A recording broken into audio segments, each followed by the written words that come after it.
Welcome to Toms Barbers Season 2 podcast. We've got a returning guest. We've got Andy coming back. If you remember last time, Andy is a business coach. He's also a personal coach. We had a great conversation last time. Let's hope we can have a great one today.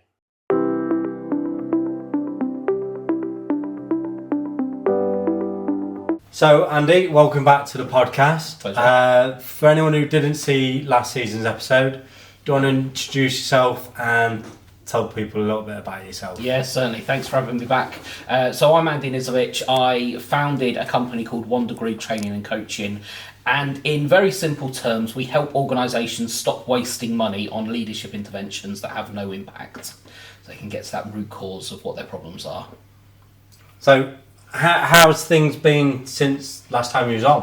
What's new with yourself? 2026 has started off really excited.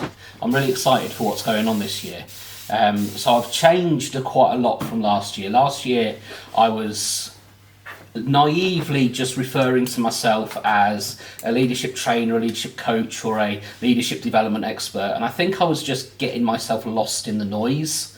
And then I challenged myself to do what I do with my clients, but to myself. And what I realised is that yes, I am a leadership. I do leadership coaching. I do leadership training, but actually there's so much more to it than that. What people actually get are kind of clarity on why there are staff challenges going on. So since changing that and kind of changing the messaging behind that, I'm working on some quite exciting projects with some quite large companies. Some of them are foreign as well, which could mean me travelling quite a lot this year. Very nice. Yeah. So what made, because obviously you've done a bit of reflection, so was that something you felt you needed to do, or was that, how did that come about? Yeah, so for people who do know me, I've made no secret of the fact that I've struggled the last couple of years. For my business hasn't gone anywhere near where I wanted it to go. Year 1 was great. Years 2 and 3 were very difficult. I've had to take on associate roles and kind of a short-term contract as a full-time employee as well, just to be able to make ends meet. And that's what kind of prompted me to, like I said earlier, just do for myself what I do for clients. Because although I'm mainly known for my leadership work, I do some small business coaching as well. That's not on sales or marketing or anything like that. That's just about self-leadership for business owners. So I took myself through that process and kind of helped myself realise what wasn't working, what is working, what changes that I need to make. And that was a really important thing that I did. So, obviously, it's made a big impact to us, and changed things. So, in this reflection, what kind of things do you do in that? Like, I don't want you to give away all the magic. No, I'm quite happy to go into it. I noticed that although I felt as though I was still giving great service to my clients, the kind of customer service, and not the delivery of the coaching or the training or things like that, but the kind of the in between, like, how is this working? What is this the right process for you? Are you getting what you thought you were getting? The kind of the customer service as opposed to the delivery of the service was really poor, and that knocked my confidence, made me think, I'm much better off as an employee. I'm much better off just kind of getting a job where my job is to just go out and train and not do all of the other stuff that you need to do as a business owner. And my mental health struggled with that. I'm fallible to kind of anxiety and depression and stuff like that. And I was really starting to hurt, so I had to go back to therapy. I went back on medication and things like that, and by going through that process, it kind of gave me that kick up the arse to make a decision. And once I'd done that, the idea of going back to work not because I couldn't run a business, but because I just needed to solve a short-term problem, which was cash flow. I just needed to get some money in the bank. It suddenly felt okay. It didn't feel like I was failing. It felt like I was just doing the right thing, and then I'll do the work that needs to be done. I'll figure out why I wasn't performing the way that I wanted my business to perform, and then I'll go back and I'll make the changes, but go back with an experienced person's head, as opposed to somebody who left the military, started a business, and was making it up as he was going along. And just that switch in the thought pattern made a huge difference. What's really surprising, obviously, because of the coaching you do, I don't know how to say it, but obviously seeing you vulnerable talk about this, it's kind of quite empowering, because if somebody who knows everything can have these struggles.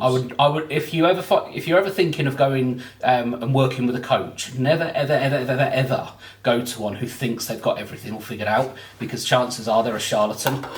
The best coaches in the world, I'm lucky that I know some world-class coaches, and they all say the same thing, is that as a coach you can't do for yourself what you do for other people. And that is knowledge of just how this thing in here works, how the emotional sensor drives everything, but 80% of it is unconscious, so you don't even realise when you're self-sabotaging until it's too late. So, I'm a king of self-sabotaging.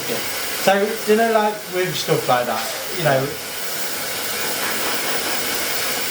how important would you say it is for somebody who is struggling? What should their first steps be, or whereas the old cliche isn't there that the admitting that you need some help is the hardest thing to do, and it's true. It is. I mean, before I was diagnosed with depression and anxiety back in 2018, I'd probably been going through it for about 15 years, and just kind of brushing it under the carpet and ignoring it. So although it's a cliche, it is absolutely true. Kind of the first step is to realise that you need help, but also then coming with that is the understanding that although you could probably help other people, helping yourself is something that's very, very different. A great way to contextualise that is that have you ever given anybody some advice, but it's advice that you never follow yourself?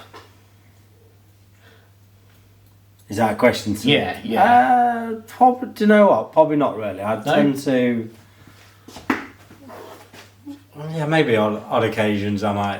Every human being in the world does it. So a friend talks about a problem that they've got with a partner or at work or things like that, and then out of your mouth comes, why don't you do this? Why don't you do that? You should do this. You should do the other. But generally speaking, then you don't do it yourself. So, for example, wanting to lose weight, well, why don't you just go to the gym? Said by somebody who wants to be fit, but probably doesn't go to the gym anywhere near as often as they do, because life is life and life gets in the way. So when we try and solve our own problems, if we recognise them early enough, then you're not going to need a coach or anything like that. You just kind of recognise what needs to be done. But the vast majority of us don't recognise it until it's too late. And in that way, engage in the services of a coach. So whether it be well-being, resilience, mental health, whether it be leadership challenges at work, whether it be struggling to get or advance your career to where you want it to be, whether you're just kind of really unhappy in life and can't figure out what the right move to become more content and happier is. The great thing about coaching is, one of the things that I love about it, but also makes it really hard, is that I don't give anybody any advice. I'm not, as a coach, I'm not there to advise people. If I'm being brought in as a strategist, as a consultant, as a mentor, that sort of thing, that's different. But if it's pure coaching, my job is just to ask you questions that challenge your immediate assumptions about your life. And that sounds quite strange, but when you experience it, it can be really uncomfortable. But it's that discomfort. The reason it's uncomfortable is because you're now having your own bullshit reflected back at you. And that's how we self-sabotage. We self-sabotage by lying to ourselves, but it doesn't feel like we are. But every human being on the planet does it. I do it today, many times a day. And just having somebody to reflect that back at you, challenge you to think in a different way, is so valuable. Years of therapy, years of antidepressants and things like that, nothing really changed until I started working with a lady called Shari Tiedemann, who's a world-class mindset coach. And after working with her, everything changed. How old was you when you started working with that lady? This was last year. Last year? Yeah. I'm 46 this year, so yeah. You don't look 46. Thank you. It's your haircut, obviously. That's it. That's what I try and do. So obviously you've been through a big journey yourself. Like you say, has it always been something, or is it in adult life, or is it all the way through? So the beliefs I have nowadays, I would have, me 10 years ago would kick my arse for the kind of the beliefs that I have these days. I refer to it as woo-woo, kind of the spiritual and the energy beliefs and things like that. But I'm also quite a geek on these sort of subjects. Yeah. And the more I learn about these kind of spiritual beliefs, energy and universe and things like that, actually the science behind it is quite strong. And then when I've had those techniques used on me and when I use them on other people, the results, the changes in people are just incredible. And it brings you a huge amount of joy when you're able to do that for people. So when you say it's like a woo-woo kind of thing, so what kind of example of what you kind of believe in now when you didn't 10 years so ago? Actually I was doing a session with a client yesterday, and it's called holistic coaching. Yeah. And in very, very simple terms, it's basically having a conversation with your soul. So take them through a process where you quieten the mind down. I always refer to there's two voices in your mind. There's your loud voice, the voice that says you should do this, you shouldn't do that, you're a bit of a dick, you're not good enough, all of that sort of thing. That's your loud voice. That comes from fear. And then there's the truth, which is a really quiet voice. It's the quiet voice that is the one that's going to really propel you forward. But in order to be able to hear that quiet voice, you need to shut the loud voice up, or at least turn the volume down. Yeah. So you kind of take you through a process that allows that to happen. And then just so what I generally do is I kind of get people to just scan their bodies, scan all over their body, and just notice anywhere where there's some tension or tightness or an ache or sore. Not where there's a known injury, but just somewhere where there's a bit of discomfort. And then really focus in on that. And then there's a few questions and processes I take to kind of personify that feeling. Imagine that feeling is a solid thing that you can communicate with.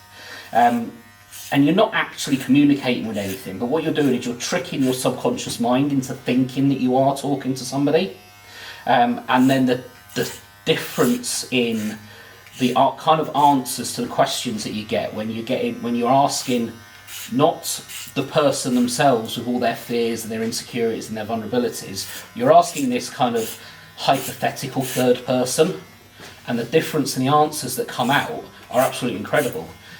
So the guy that I was doing it with yesterday, there were things that come up that were completely different to any conversation I'd ever had with him, and the realizations that he had were incredible, and he's kind of on a pathway to start actually living the life that he wants to live, the kind of work that he wants to do, kind of company that he wants to work with, the impact that he wants to have, and it wasn't comfortable for him and it was exhausting, but when I speak to him next, I'm very confident, and because of all the other people that I've done this thing with, I'm very confident that he'll kind of have a whole list of things that he's been able to do and be really excited about what's going to happen for him this year. So do you now feel like, obviously, because you've added this to your hobby, that the service you now are going to provide over the next foreseeable future is just going to improve? Without a doubt. I have engaged the services of a coach again myself. Not because I feel as though I need the same things I needed last year, but it's just to prevent that slip. So when things get tough again, it's prevent that slip so I can stay focused. And that's what's going to allow me to, like yesterday afternoon, I had a bit of a tough afternoon. Just couldn't get motivated to create, like, I'm launching a new product, and copywriting and marketing just isn't a strength of mine. But I have to do it because otherwise people don't know about the services that you offer. So I was really demotivated, and I just remember the last conversation that I had with a coach, and it was like, well, I don't want to go to my next one and say that I haven't done these things. Yeah. So it helps keep focused, and I got absolutely loads done yesterday. Did you find, because I think I've noticed your post, did you find that obviously you put a message on Facebook to help you out? How good's that this day and age that you can just fire a question out into? You know what? If you've got good people in your network, then being able to just ask the question, I need help in this. So I'm a 90s kid. That's when I was a teenager. So my knowledge of computer and tech basically capped at around about Windows 2000. So all of the tech that's available out there these days, I've got absolutely no idea about, but I also know that in order for my customer service to be better, I need better technology. So I just put the question out there and ask the question, and I've done it a few times. And just put a question out, ask the question, and get some. And I've got about 5 or 6 different ideas now that I can go and research and figure out what's best for me. That's good. It's good. It's good that people help as well. And, yeah. You know, I know we're in a process at the moment where people are slamming social media and stuff like that, but I suppose it's like anything, it's how you use it, and there is some positives. Again, there's negatives, but you know, if you use it in the right way, fantastic. Yeah. So, what does the next year look like for you? Because obviously you've done some employed work. Is it fully functional on the coaching? I was speaking to a potential client this afternoon, or just before lunch it was, and he told me that he's 90% there or 99% there. So I'll find out tomorrow if I've solved that, which is great news. And that's the reason that's so exciting is because that was a referral. So somebody who valued the work that I'd done with them told somebody else about it. And that's the first time I'd ever met the guy, ever spoke to the guy. And he said he'll tell me tomorrow, but he's pretty confident that he's going to go ahead. And again, that's the power of having a network out there. So yeah, I want to do more of the coaching than I've been, but I don't want to do just coaching. I want to help people understand why, like, their employees might not be enjoying working in their workplace. I want to help managers who are under a massive amount of pressure, a massive amount of stress, that have got all these conflicting priorities, just kind of understand why, despite their best intentions, just things just aren't working. And when you can do that, then actually you don't need to necessarily do the one-on-one coaching all the time, or certainly over a long period of time, because you just be able to get people really focused in on the things that they need to be aware of, that because of either no training or poor training, they just don't realise the impact that they have, because whoever has bad intent, whoever wakes up in the morning and says, I want to be a toxic manager, I don't think anybody wakes up wanting to be that person. And very few people actually realise that that's what's being said about them behind their back.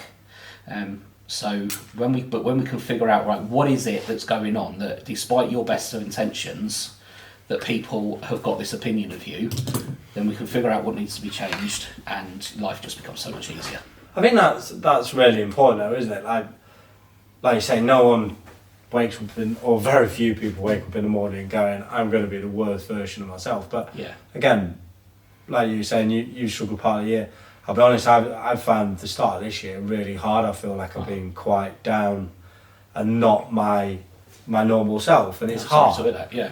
But again, it's like, it's a good thing. I think sometimes you need to do that, like kind of go back to a reset and look at yourself. And sometimes you need that. Sometimes you need to fall down a little bit and just see, actually, am I going in the right direction? Am I going where I want to go, or am I doing it because I'm trying to please other people? So, and the reality of life is that good well-being doesn't mean that you're good all of the time. Because the reality of life is that there's peaks and troughs. There's sometimes you're up, sometimes you're down. Good well-being isn't about being happy all the time. It's about having it in you to get back up when you're down. And that's what real good well-being is. But sometimes it's been going on for so long that you don't know what you need to do in order to get back up. And that's where I was last year. Well, I'm glad to see you come through it, and that's obviously exciting times. Yeah. Hopefully your work takes you around the world and you get to take me along with you. Be nice. But personal barber traveling around the world with me. Yeah. That's my dream. Yeah. I think I'm a few years away from that yet, but never say never. Well, again, thank you very much for being on it. Mate, obviously, we'll tighten your beard up and stuff like that. Yeah. Be a bit hard to ask questions, but no, thank you very much for coming on. I really appreciate it. It's great hearing how things have changed in a year. Obviously, fingers crossed, when you come on next year, it's going to be even better for you. So thank you very much. Thank you for having me back on. It's an honour to be invited back, even though I've already been on before. So again, just so people know, is that if anyone feels like they really want to get in contact with you, how easy is it for people to find you? And so LinkedIn is usually the easiest place. Andy Nisevic.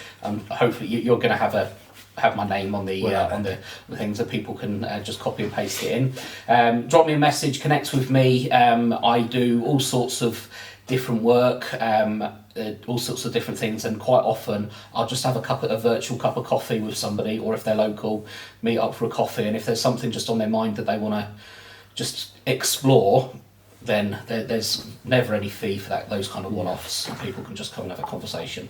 So just so people understand that, obviously you do business coaching, but what about individuals? So I do coach individuals as well. I've got 3 people that I'm doing kind of what you'd probably refer to as life coaching for, and these are very, very, or 2 out of the 3 are very, very successful people, very on the surface level, have got it all together, have got great lives, but actually it's a mask.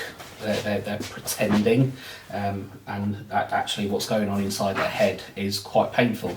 So I'm helping them just kind of reprogram that self-talk and become kinder to themselves. And with one of them, really, really capable person with no belief in her ability whatsoever. So again, just kind of working with her to change her perception of herself. And I love doing work like that as well. No, brilliant. So obviously if you're watching and you feel like Andy can help you, please reach out. Obviously, you've just got to do it. You've just got to reach out. At the end of the day, that's the way you're going to get yourself back to being good. In a good way, and changing that mindset. Well, thank you again. Thank you. And thank you everyone for watching. Thanks for listening, everyone.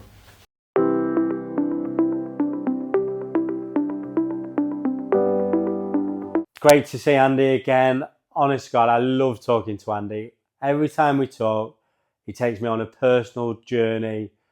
He fills me with emotion, and he's just somebody who I think you could really open to. I can see why he's a fantastic coach. And obviously, he shows his vulnerability, which I think is really key. So please reach out to Andy if you want to do some work with him. Thank you for watching, and we look forward to seeing you in the next one.